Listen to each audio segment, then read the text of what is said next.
Crypto currency और bitcoin है क्या, क्यों लोग इस ब्लॉकचेन वगैरह से इतना पैसा कमाए जा रहे हैं, पैसा इसमें लगाए जा रहे हैं, क्यों आपको क्रिप्टो करेंसी और बिटकॉइन में पैसा लगाना चाहिए, ये हम इस वीडियो में सीखेंगे और जानेंगे ये है क्या क्रिप्टो करेंसी और बिटकॉइन, ये कैसे आया। सबसे पहले हम हिस्ट्री पढ़ेंगे, थोड़ी सी हम हिस्ट्री जानेंगे, फिर हम आगे बढ़ेंगे कि किस तरीके से जो है लोग इससे पैसा कमाए जा रहे हैं और लगाए जा रहे हैं। अच्छा, बेसिकली आज से जो है वो तकरीबन 6000 साल पहले एक सिस्टम इस्तेमाल किया जाता था जिसे बार्टर सिस्टम के नाम से आप जानते हैं, सही है। बार्टर सिस्टम में बेसिकली आप बार्टरिंग करते थे, यानी ट्रांजेक्शन करते थे। सिंपली एक आसान लफ्जों में समझ लेंगे, आपने 4-5 बकरियां दे दी, बदले में 4 पाई ले ली, 1-2 भैंसे दे दी, बदले में जो है वो आपने झोपड़ी ले ली किसी से। इस तरीके से आप ट्रांजैक्शंस कर लेते थे। फिर जो है वो फिर एक दौर रहा कि जिसमें गोल्ड और सिल्वर को भी इस्तेमाल किया गया ट्रांजैक्शंस के लिए।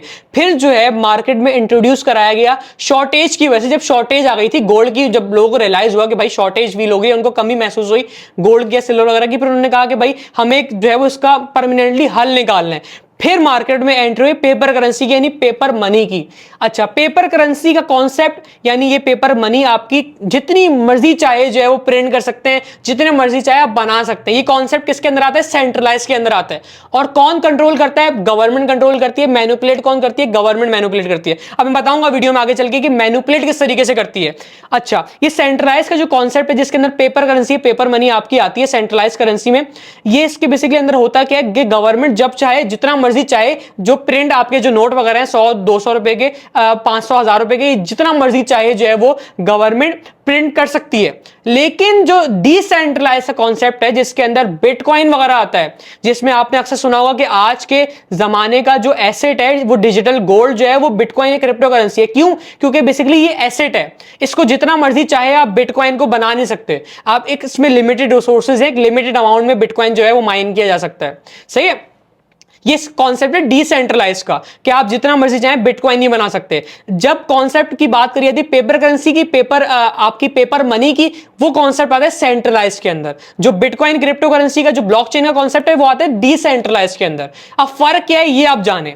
आप अगर गूगल पे जाके लिखें चाइना की जो कहानी थी, उसमें बेसिकली चाइना ने अपनी कंट्री में जो है वो अपनी करेंसी को ठीक ठाक खुद गिरा दिया था, जिससे ज़ाहिर आप समझ रहे होंगे कि इंपैक्ट पड़ा होगा चाइना की इकोनॉमी को खुद, जबकि इंपैक्ट जो उसका डायरेक्टली पड़ा यूएस की स्टॉक मार्केट पे। तो इस तरीके से उन्होंने मैनिपुलेट किया। अब ये जिस तरीके से धड़ाधड़ पेपर करेंसी जो है वो दुनिया भर में प्रिंट करी जा रही है, इसके जिससे इन्फ्लेशन भी आती है, महंगाई भी होती है, और उसके साथ साथ आप जितना मर्जी प्रिंट करते रहेंगे नोट्स वगैरह को, जो अपनी आपकी करेंसी है जो रुपये है उसको आप प्रिंट करते रहेंगे। इसी वजह से बहुत सारे मुल्कों ने एक मसले का जो है वो शिकार बने, जैसे जिम्बाब्वे अपनी इकोनॉमी को उन्होंने खुद जो है वो डुबा दिया, खुद गिरा दिया, पेपर करेंसी यानी नोट वगैरह को प्रिंट कर करके। लेकिन डिसेंट्रलाइज के अंदर जो कि ब्लॉकचेन का कॉन्सेप्ट है, अब ब्लॉकचेन के कॉन्सेप्ट के अंदर एक आता है लेजर। लेजर बेसिकली आप आसान लफ्जों में समझे खाता जो आपका जो लेजर का जो बेसिकली जो खाता है वो आपका संभाल रहा है बैंक आपकी ट्रांजैक्शंस को मॉनिटर कर रहा है, आपकी जो ट्रांजैक्शंस हैं उसकी देखभाल कौन कर रहा है? बैंक।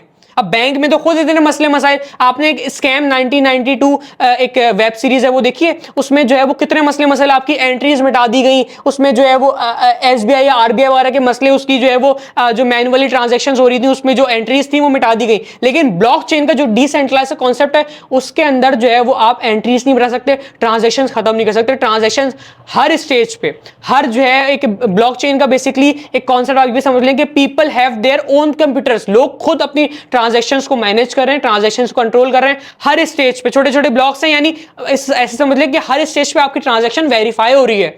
आपकी ट्रांजैक्शन अगर वेरीफाई नहीं होगी किसी भी स्टेज पे वो आगे नहीं बढ़ सकेगी। लेकिन आपके बैंकिंग सिस्टम में सेंट्रलाइज में जो पेपर करेंसी का कॉन्सेप्ट है, जिसे गवर्नमेंट कंट्रोल करती है, गवर्नमेंट मैनिपुलेट करती है, उसमें जो है वो ये होता है कि फिर आपकी ट्रांजैक्शंस मिटा भी सकते हैं। उसमें जो है वो अब तो पहले तो मैनुअली होता था, अब काफी हद तक जो है वो बेहतर हो गया, कंप्यूटराइज भी हो गया। लेकिन जिसकी वजह से जो है आपको पता है कि आजकल जो है वो कुछ कंट्रीज में आप बैंकिंग सिस्टम के एक डाउनफॉल की वजह से बहुत सारे कंट्रीज में आपने अक्सर बैंक सुना होगा, बैंक जो है वो कोलैप्स हो रहे हैं। तो ये मसले मसाइल जो है वो सेंट्रलाइज के अंदर आ रहे हैं। लेकिन डिसेंट्रलाइज के अंदर जो कब्जा है, एक होता है ना कि हर प्रॉब्लम का एक टाइम टू टाइम सॉल्यूशन निकाला जाता है। फिर सेंट्रलाइज के बाद कॉन्सेप्ट आजकल जो है वो आया हुआ है मार्केट में डिसेंट्रलाइज का। 2008 में एक एक बंदे ने एक सतोशी नाकामोटो के नाम से जो है वो मार्केट में, या फिर जो है ग्रुप ऑफ पीपल ने मार्केट में ब्लॉकचेन के कॉन्सेप्ट को इंट्रोड्यूस कराया, यानी बिटकॉइन के कॉन्सेप्ट को इंट्रोड्यूस कराया 2008 में। फिर उसके बाद असल से जो है वो सीन शुरू हुआ आपका मार्केट में डिसेंट्रलाइज का। सही है, डिसेंट्रलाइज करेंसी और सेंट्रलाइज करेंसी का मैं डिफरेंस की बात कर ली। जो कि डिसेंट्रलाइज है उसमें बिटकॉइन वगैरह आता है, जिसमें आप कहते हैं कि भाई आजकल आप इतना सुन रहे होंगे ना कि जो है वो आज के जमाने का डिजिटल गोल्ड कौन है, वो एसेट जो है वो उसकी जिसकी क्योंकि वैल्यू है वो है बिटकॉइन या फिर इथीरियम वगैरह। तो इसी तरीके से आपकी सेंट्रलाइज्ड कॉन्सेप्ट के अंदर आपकी पेपर करेंसी आती है जो कि गवर्नमेंट कंट्रोल करती है, गवर्नमेंट मैनिपुलेट करती है, इसकी वजह से इन्फ्लेशन भी होती है, यानी महंगाई भी होती है। लेकिन डिसेंट्रलाइज्ड में आप ट्रांजैक्शंस की हिस्ट्री नहीं मिटा सकते, आप जो है वो ट्रांजैक्शंस को खत्म नहीं कर सकते। आपकी जो ट्रांजैक्शंस हैं वो ब्लॉकचेन के कॉन्सेप्ट के अंदर जो है वो स्टेबल है, यानी ट्रांजैक्शंस जो एंट्रीज हैं वो खत्म नहीं कर सकते। हर स्टेज पे आपकी ट्रांजैक्शन वेरीफाई होगी। अच्छा, लेजर की बात कर लें। लेजर क्या होता है? खाता होता है जो कि बैंकिंग सिस्टम जो है वो, आपने सुना होगा कि आपका खाता जो है वो आप बैंक चला रहे हैं, यानी आपके ट्रांजैक्शंस को कंट्रोल कर रहा है बैंक। अब बैंक में जो मसले मसाइल आ रहे हैं वो कि ब्लॉकचेन में नहीं आएंगे। वो क्यों? क्योंकि ट्रांजैक्शन जो कि ब्लॉकचेन के थ्रू हो रही है वो एक ऐसा कॉन्सेप्ट है, ये मैं नहीं कह रहा, वो ऐसा कॉन्सेप्ट है जिसे दुनिया के बड़े बड़े इदारे, आरबीआई हो गया, जो बड़े बड़े इदारे, वो खुद उन्होंने स्टेटमेंट्स पेश किए कि ये कॉन्सेप्ट जो कि concept behind crypto currency is the concept that we should adopt. ये वो कॉन्सेप्ट है जो हमें अडॉप्ट करना चाहिए। भले वो कहते हैं कि हम क्रिप्टो करेंसी को जो है वो सपोर्ट नहीं कर सकते, लेकिन वो कहते हैं कि भाई जो ब्लॉकचेन का कॉन्सेप्ट है जो कि क्रिप्टो करेंसी के पीछे, हम उसे अडॉप्ट करेंगे। ये बहुत इंपॉर्टेंट कॉन्सेप्ट है। क्यों? क्योंकि उनको पता है कि ब्लॉकचेन जो है वो एक, इसमें आप ट्रांजैक्शंस को जो है वो मैनिपुलेट नहीं कर सकते। हम क्रिप्टो की मार्केट को मैनिपुलेट किया जा सकता है। क्यों? क्योंकि इसमें मसले मसाइल इस वजह से, आपने अभी हाल ही में सुना होगा कि इलॉन मस्क साहब ने जो है वो डॉज को मैनिपुलेट कर दिया, ऊपर ले गए, खुद एकदम से नीचे ले आए। तो इस तरीके से क्यों होता है? क्योंकि क्रिप्टो की मार्केट में मार्केट का साइज छोटा है। कि अब जाहिर है आप 100 करोड़ या 10,000 करोड़ से जो है वो स्टॉक मार्केट में भी अगर आप जाएं as compare to crypto market, stock market में भी जाएं तो आप जरा मार्केट को मैनिपुलेट नहीं कर सकते, लेकिन किसी भी कंपनी के शेयर्स वगैरह को मैनिपुलेट कर सकते हैं। तो क्रिप्टो की मार्केट का, अब जाहिर है वो वॉलेटाइल मार्केट है, ऊपर नीचे एकदम से इस तरीके से होती है, क्योंकि जो है वो इन्वेस्टर्स कम है, लोग ट्रस्ट कम करते हैं। अब आपकी जो फिजिकल करेंसी है जो कि आपके जेबों में अब 100-200 रुपए का नोट है, मिसाल के तौर पर अगर गवर्नमेंट कह दे कि भाई जो है वो हम 100 रुपए का नोट एक्सेप्ट नहीं करेंगे, तो आपकी वैल्यू खत्म हो गई, आपकी डिजिटल, आपकी पेपर करेंसी की। तो फिजिकल करेंसी पे लोग बिलीव कर रहे हैं, जबकि डिजिटल करेंसी पे लोग बिलीव कम कर रहे हैं as compare to physical currency.